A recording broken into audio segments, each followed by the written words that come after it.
Get to that church shooting that has the nation tonight asking why.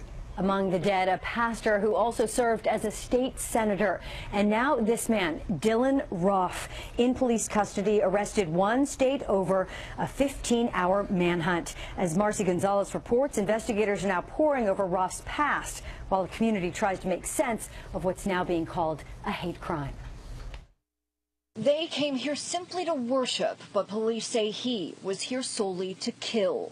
Apparently we have someone running around armed downtown. Today, officers arresting Dylan Roth, the man police claim sat for an hour through Bible study at this historic black church last night before suddenly opening fire, killing 9 people. There is something particularly heartbreaking about a death happening in a place in which we seek solace. Police say a tip led them to the 21-year-old driving 2 hours away in North Carolina. The accused killer, police claim, told one of the 3 survivors he let her live so she could tell others what he did, now telling detectives for himself, in custody being questioned about this heart-wrenching hate crime. We woke up today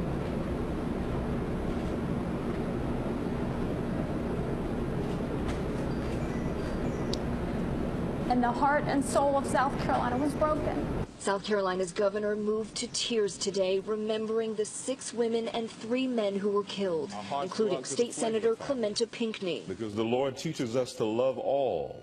The beloved pastor of this grieving congregation. And police have now opened up this road here in front of the church. Just on the other side of that crime scene tape, there's a big pile of flowers left here throughout the day by people stopping by to pay their respects. Marcy Gonzalez, ABC News, Charleston, South Carolina. Reverend Pinckney, as it turns out, is the cousin of one of our Sinclair colleagues, Armstrong Williams, and he spoke with us today about his cousin and what he's hearing from his family in South Carolina about the moments leading up to that shooting, and his interview on that coming up right here just ahead at 5:30. Kimberly? Leon, people here at home praying for peace. Hundreds gathering in front of the U.S. Capitol, joining hands and offering up words of hope. And at the forefront of everyone's minds, just how safe are we when we go somewhere like church? Sam Ford continues our team coverage tonight. Sam, security experts now weighing in because this can happen anywhere.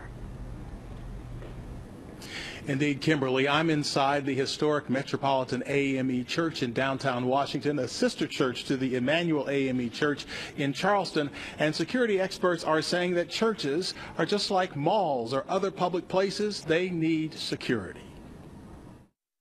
To think that someone would have the goal to come into a church with prayer and sit. For so long, churches, sanctuaries were thought to be safe. Churches used to be a place of safety. Lowell Duckin, a retired D.C. cop who says his A&D security company's clients increasingly are churches. We provide a uniform presence on the exterior of the church, and we do provide security within the internal confines of places of worship. Armed security? Yes. Some mega churches, like First Baptist of Glenarden, just hire uniformed police officers and post them in the congregation. And large churches like Metropolitan AME in downtown Washington. We do have security. There's a gentleman right here. We have security almost every evening, but it's a precautionary measure, but we never know what's going to happen. Leon Russell of Blowout Security keeps watch over Metropolitan. We're not armed all the time when you come, but security is needed.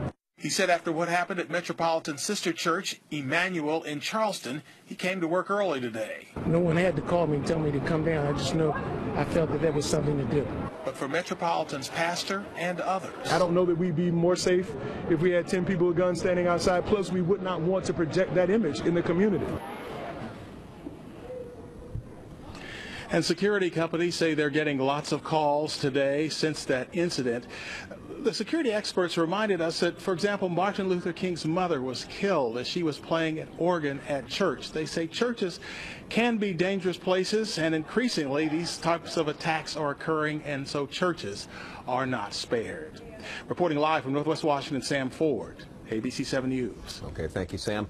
Now, this latest shooting puts the gun debate back in the spotlight. Diane Cho digs into the gun control fight. While the president would not discuss details regarding the investigation, he said he did not need to be constrained in talking about the emotions tragedies like these raise. I've had to make statements like this too many times.